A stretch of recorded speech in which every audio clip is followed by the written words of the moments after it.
졸라 멋있어.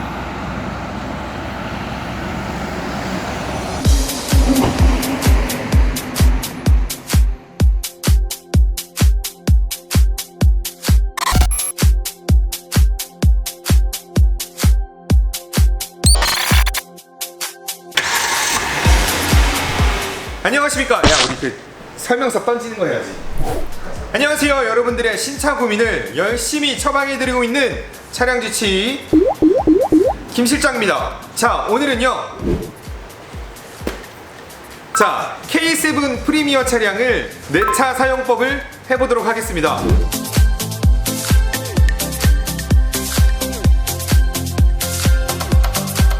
자, 여러분 이 설명서 안 읽잖아요.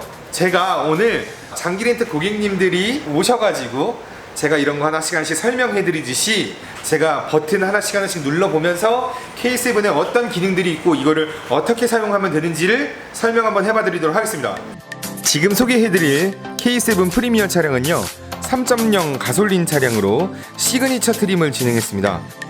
옵션으로는 스타일 라이프, 드라이브 와이즈와 모니터링 팩이 합쳐져 있는 옵션과 썬루프, 컴포트, HUD를 포함을 해서 4,373만원 차량으로 리뷰를 진행해드립니다. 자, 그러면 이제부터 시작하겠습니다. 네, 차량 인도하러 오셨군요. 자, 이렇게 설명할게요. 자, 맨 처음에 이렇게 한번 보실게요.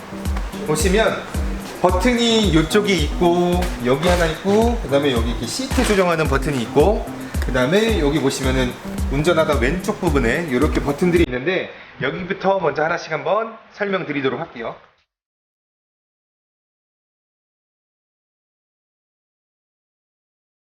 여기 보시면은 이제 메모리, 시트 조절 메모리가 있는데, 1번으로 보통은 저 같은 경우에는, 자, 1번으로 누르면은 우리가 운전할 때 자세로 움직이게 하고, 2번으로 두면은 저는 보통 이제 잠깐 운전하다가 피곤하면 누울 수 있잖아요. 그래가지고 누울 수 있는 자세로 만드는 거를 2번으로 설정을 해 놓는데요.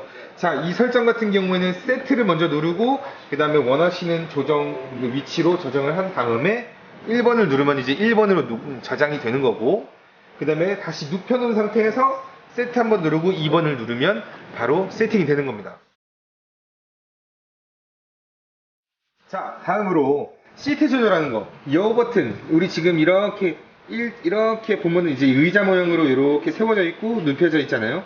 그 다음에 이 위에 버튼 보면은 요게 익스텐션이라고 해서 다리를 조금 더 편안하게 해주는 장치가 되겠고, 이거를 앞으로 밀면 앞으로 가고, 뒤로 밀면 뒤로 가고, 내리면 이게 높이가 낮아져요. 올리면 높이가 높아지죠. 이런 기능까지. 그 다음에 시트를 이쪽으로 당기면 앞으로 가고, 일로 가면 뒤로 가고. 그 다음에 요거는, 자, 허리 지지대인데, 이거는 이제 풀옵션 차량이어서 사방향으로 되어 있는 거고, 보통 이제 풀옵션이 아니라 한 중간급이나 이제 아래급으로 진행됐을 경우에 보통 이렇게, 여기 한번 봐봐요. 자, 허리 부분 쪽에 볼록 하고 튀어나오고, 이게 앞으로 갔을 때, 이게 그 다음에 이제 뒤로 갔을 때, 자, 앞으로 튀어나온 상태에서 위로 올리면 불룩 튀어나오는 게 위로 가고, 그 다음에 밑으로 가고. 이 눈으로는 잘 안 보일 건데, 아무튼 이런 식으로 들어간다.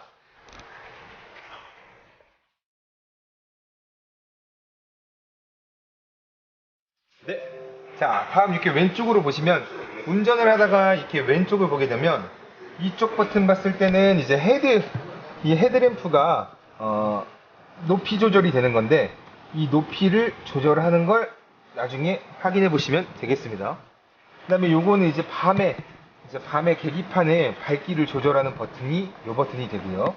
그 다음에 요 버튼을 누르면은 차선을 그대로 일자로 가고, 그 다음에 깜빡이를 누르지 않고 차선을 변경했을 경우에는 경고등이 울립니다. 그래서 그러면 안 되지만, 깜빡이를 켜지 않고 계속 이렇게 차선을 바꾸시는 분들 같은 경우에는 이 소리를 듣기 싫을 거 아니에요.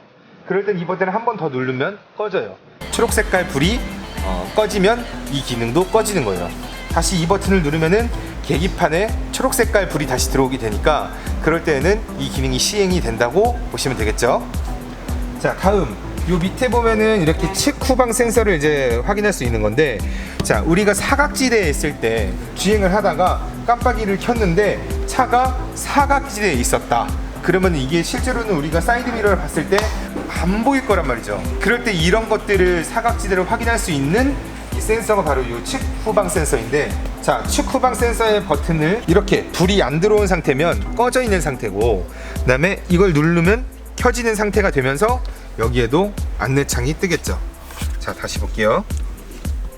자, 불이 꺼지면 이렇게 꺼짐이 되는 거고, 다시 누르면 켜짐이 되는 거죠. 이렇게 실제로도 확인을 해 보실 수 있습니다. 그냥 그대로 두는 거를 추천하겠습니다.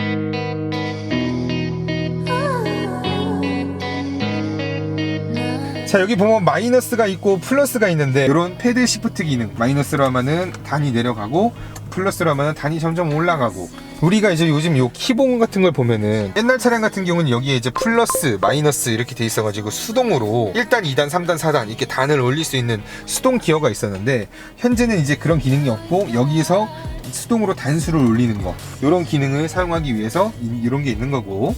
자, 다음으로 핸들의 왼쪽을 보게 되면, 자, 이거를 명령을 할 수 있는 이제 버튼이 되겠고, 요 모드를 누르게 되면 DMB를 할 거냐 라디오를 들을 거냐, 그 다음에 핸드폰이 연결이 되어 있으면 핸드폰이 작동하고 있는 음악 같은 거나 그런 거를 들을 때는 요 모드를 통해서 눌러서 진행을 하거나, 혹은 여기 있는 미디어 버튼을 누르면 핸드폰으로 연결되어 있는 미디어를 들을 수가 있게 되는 거죠.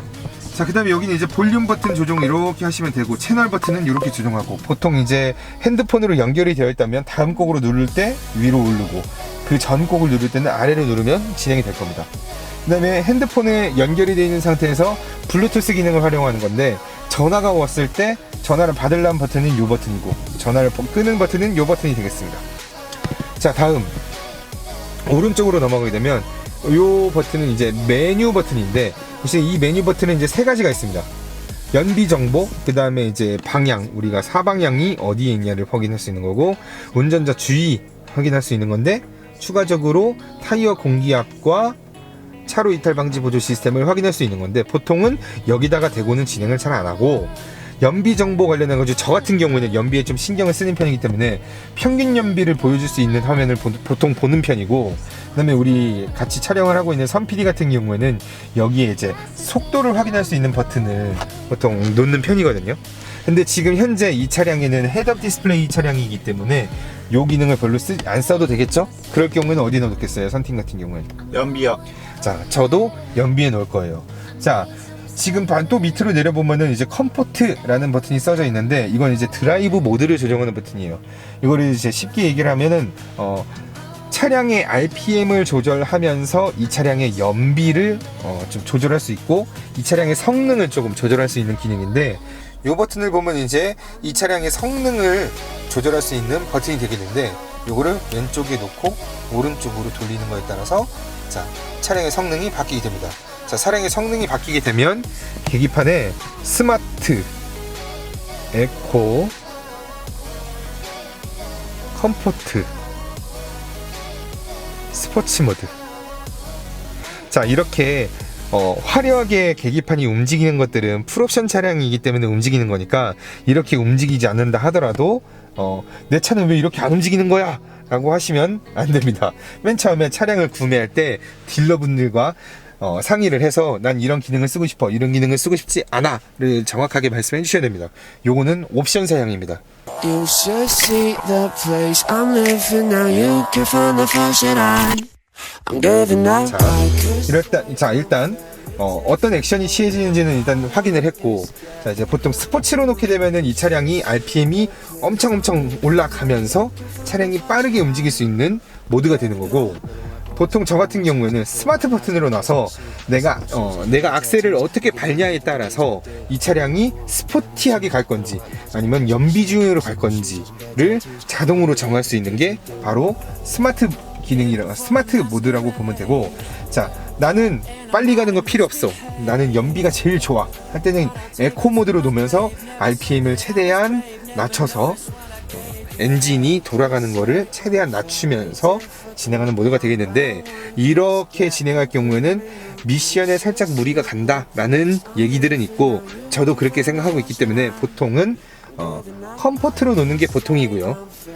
그 다음에 제일 좋은 건 제가 요즘에 제일 놓는 거, 스마트로 놓는 거를 추천해 보도록 하겠습니다. The place I'm living now, you can find the flash that I'm giving up. 자, 다음으로 이렇게 크루즈 써져 있는 게 있잖아요. 이 크루즈 같은 경우에는 우리가 이제 정속주행과 더불어서 감속하고 알아서 가고 알아서 멈추는 기능이 있는 게 스마트 크루즈 컨트롤이 있을 건데, 자, 예를 들어서 내가 지금 한 78km 정도로 뛰고 있다. 그 상태에서 아래로 누르면 이 현재 속도 그대로 유지를 하는 상태로 쭉 크루즈로 가고 있는 겁니다. 그러다가 앞차가 멈추면 이 차도 알아서 천천히 멈추고, 갑자기 멈추면 얘도 갑자기 멈출 거예요. 그 다음에 앞차가 갑자기 가면 얘도 알아서 갈 겁니다. 이런 부분 자세한 내용 관련해서는 제가 이제 따로 만들어 놓은 영상이 있으니까 여기에 떠 있는 카드를 눌러주시면 요 크루즈 컨트롤 관련된 영상을 좀 더 디테일하게 확인하실 수 있게 되겠습니다.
안전과 관련된 내용들은 저는 모조리 다 가장 중요하게 생각하기 때문에 모두 다 민감하고 크게 설정하는 걸로 할게요.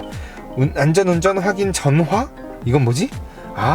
UVO 유료 서비스를 가입해야지만 나올 수 있는 거기 때문에 웬만하면 전방 차량 출발 알림 기능, 그리고 부주의 운전 경고 관련해서는 준비하는 걸로 진행할게요.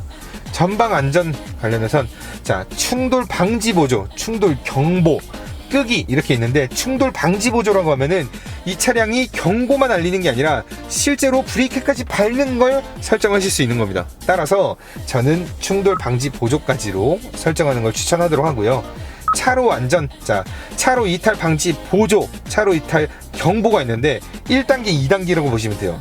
저는 방지 보조까지로 해서 차량이 실제로 내가 졸려가지고 오른쪽으로 이렇게 막 차량이 꺾어서 막 들어간다, 그럼 얘가 차선 넘어갔을 때 얘가 다시 이렇게 왼쪽으로 다시 틀어주는 기능까지를 보조해주는 기능으로 함께 넣도록 하겠습니다. 그 다음에 후측방 안전 관련해서는 충돌 방지 보조까지도 같이 눌러서 해주면, 이 차량이 내가 갑자기 오른쪽으로 가려고 했는데 삼각지대에 차량이 온다, 그때 얘가 핸들을 다시 이렇게 꺾어주는 기능이 되는 겁니다. 그래서 저는 보조 기능까지도 모두 다 확인하는 걸로 하겠습니다. 주차 안전 관련해서도 내가 이제 후진으로 주차를 하려고 하는데 뒤에서 오는 사각지대 차량들을 알려주는 기능들이 있어요. 그런 경고하는 기능까지에다가 충돌 방지 보조하는 기능까지 있는데, 이건 좀 주의를 해야 되는 게 뭐냐면, 실제로 제가 지금 이 기능을 쓰고 있는데 충돌 방지 보조까지 해놓고 우리 지금 뒤에 보면 차 엄청 지나다니고 있거든요. 근데 그 차 지나다니는 것까지도 경고를 해서 알려줘요. 그러면 나는 당연히 안 박는 걸로 알고 있는데 얘는 그거를 박는 걸로 생각하고 브레이크까지 밟아버리기 때문에, 저는 웬만하면 충돌 경고까지를 해서 이 경고음이 울리면 브레이크를 알아서 좀 밟아보자 라는 식으로 갔으면 좋겠습니다. 주차 안전 관련된 거는 충돌 경고까지만 눌려서 이 경고음이 울리면 내가 브레이크를 밟자를 하는 게 좋을 것 같습니다. 이렇게 운전자 보조 관련된 내용들을 이제 쭉 설명을 한번 해드렸고요. 공조 관련해서는 이제 고객님이 원하시는 방향대로 진행하시면 될 것 같아요. 이제 라이트 쪽으로 한번 가보겠습니다. 라이트 쪽에 보면은 이제 가장 좀 이 K7 프리미어 차량에 대해서 뭔가 이제 멋지게 나온 기능이라고 보면 되겠는데요. 실내 무드 조명을 조절하는 자체 되겠습니다. 지금 보시면은 이쪽에 보면 이렇게 앰비언트 라이트라고 보통 얘기를 하는데, 벤츠 탔을 때 있었던 기능이었어. 그리고 여기도 이렇게 지금 보시면 이렇게 조명이 이렇게 깔리잖아요.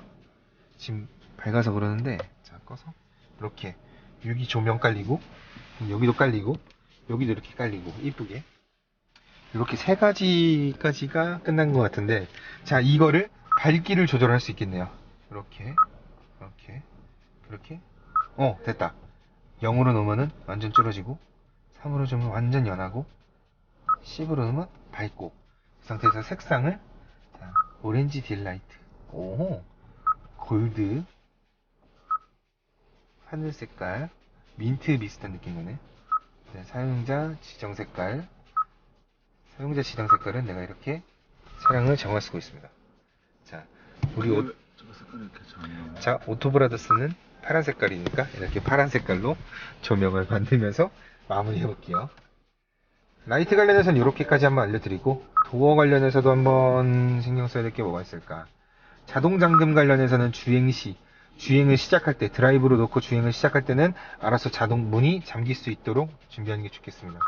자동 잠금을 해체를 하는 거는 시동이 꺼졌을 때, 보통 저는 이제 P단을 놨을 때를 문이 열릴 수 있게, 자동으로 열릴 수 있게 만들어 놓고요. 파워 트렁크 알림 높이 관련해서는 당연히 완전 열림으로 해놓는 게 좋고, 스마트 트렁크 버튼을 누르게 되면 차량에 가까이 키를 가지고 간 상태에서 가까이 갔었을 때 트렁크가 삐삐삐삐삐 하면서 이거는 툭이 아니죠, 잉 하고 열리는 그 기능이 되겠습니다. 이제 계기판 기능 관련해서 보면은 서비스 알람 시기, 다음은 초기화입니다. 이 기능들이 다 마음에 안 든다, 바로 초기화를 해야겠죠. 제 차가 아니니까 초기화를 시켜놓도록 하겠습니다. 이렇게 해가지고 지금 일단 셋업 버튼 들어가서 차량에 관련된 내용들을 이제 모두 다 확인을 했고요. 다시 한번 돌아가서 기기 연결하는 거, 요건 이제 핸드폰에 블루투스를 연결하는 기능인데, 블루투스 연결 버튼 누르고 핸드폰에 블루투스 기능 연 다음에 차량에 K7이라고 떠져 있는 거를 확인해서 블루투스를 연결하시면 되세요. 이건 어렵지 않은 기능입니다. 그 다음에 안드로이드 오토를 쓰거나 카플레이어를 쓰는 기능이 있는데 내비게이션 기능이 있으면 굳이 이 기능은 쓰지 않으셔도 돼요. 블루투스만 연결하시면 되겠습니다. 차량의 사용자를 이제 지정할 수 있는 프로필을 만들 수가 있는데 운전자 1, 운전자 2, 그 다음에 게스트 이렇게 세 가지가 있어요. 이 세 명의 그 프로필을 작성을 해놓으면 내가 1번이다, 내가 2번이다. 뭐 1번은 김 실장, 2번은 선 PD, 그 다음에 3번은 고객이라고 해놓고 그 고객이 탔을 경우에 3번을 누르면 알아서 고객이 기본적으로 세팅되는 거. 그 다음에 1번 같은 경우는 김 실장은 키가 크니까 앉은 키가 크니까 시트를 맨 아래로 놓고 그 다음에 이걸 좀 뒤로 빼는 편이고 그 다음에 여기를 좀 넓게 빼는 편이다. 그럴 때는 1번. 그 다음에 2번으로 눌러놓으면 알아서 또 선 PD 같은 경우는 키가 사람이 누구냐에 따라서 이렇게 설정할 수 있는 그런 기능들이 내비게이션 화면 안에 보여지는 이런 기능들 관련해서는 이렇게 간단하게 설명을 하고 마무리하도록 할게요.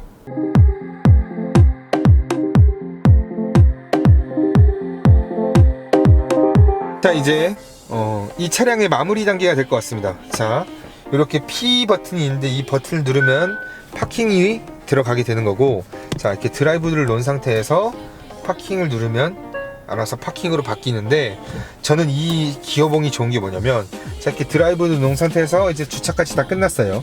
이 상태에서 전원 버튼을 누르면 알아서 P단으로 바뀝니다. P단으로 바뀌는 거를 확인하실 수가 있을 건데, 이렇게 쉽게 굳이 이렇게 P단으로 놔가지고 진행하지 않더라도 쉽게 엔진 종료 버튼을 스탑 버튼을 눌렀을 때 알아서 P단으로 바뀌는 거 아주 좋은 기능입니다. 저한테.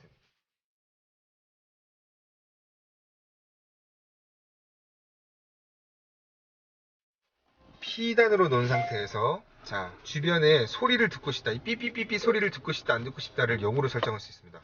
자, 뒤에는 아무것도 없어서 안 울리는 것 같고, 자, 드라이브로 놓게 되면 자, 삐삐삐삐 소리가 나죠? 이 버튼을 누르면 소리가 안 나요. 나는 드라이브를 놓은 상태에서도 내 차량의 모습들을 보고 싶다 라고 할 때는 요 카메라 모양의 뷰 버튼을 누르게 되면 지금 현재 차량이 드라이브 되고 있는 상황에서도 차 후면 혹은 앞면 그리고 옆면 등을 확인하실 수가 있습니다.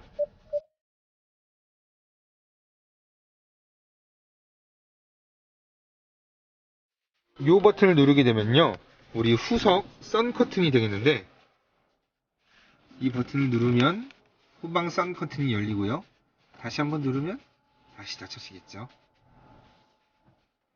자, 다음 요 P라고 써져 있는 건데, 요게 이제 전자식, 우리가 이제 옛날에 여기 이렇게 쭉 당겨서 쓰거나 쭉 당기거나 혹은 발을 밟아가지고 꾹 해가지고 그 파킹 브레이크를 밟았었는데, 전자식 파킹 브레이크가 올리면은 잠기고 이렇게 되는 기능이 되었습니다. 자, 마지막으로 오토 홀드 버튼을 누르면 이 차량이 멈춰져 있다 그러면 알아서 멈출 건데, 현재는 이게 안 되겠죠. 주행 중이 아니기 때문에. 자, 드라이브를 놓고 자 이렇게 드라이브를 놓은 상태에서도 차가 움직이지 않아요. 왜냐하면 오토 홀드 버튼이 잠겼기 때문에. 근데 이 상태에서 악셀을 밟는다 그러면은 풀리면서 알아서 앞으로 가죠. 다시 밟으면 알아서 멈추고, 이런 기능이 되겠습니다. 자, 이제 트렁크 쪽으로 버튼이 또 있는데, 자, 여기 보세요. 트렁크를 열을 때는 어떤 버튼을 눌러야 될까 한참을 헤맬 수도 있습니다. 자, 그런데 자, 여기 기아의 I 버튼을 누르면 이렇게 트렁크가 열게 됩니다. 이제 완전히 숨겨버렸어요. 자, 이 상태에서 버튼이 또 어딘가 한번 보니까 여기 있죠. 자, 이렇게 버튼을 또 이렇게 누르면 아래로 올라가고 내려가고, 뭐가 걸리면 지가 알아서 올라갑니다. 자, 여기 이제 버튼을 다시 누르면 닫혀지는 거게 되죠. 자, 이렇게 K7 프리미엄 차량의 내차 사용법을 확인해 봤습니다. 자, 이제 설명서 같은 건 읽어보지 않으셔도 되겠죠. 자, 그 밖에 차량과 관련해서 궁금한 것들이 있다면 댓글을 통해서 남겨주세요. 제가 한번 영상으로 만들어 보도록 하겠습니다. 자, 이 영상이 도움이 되셨다면 좋아요와 구독 같이 한번 눌러주시면 감사하겠습니다. 여기까지 촬영 주치 김 실장이었습니다.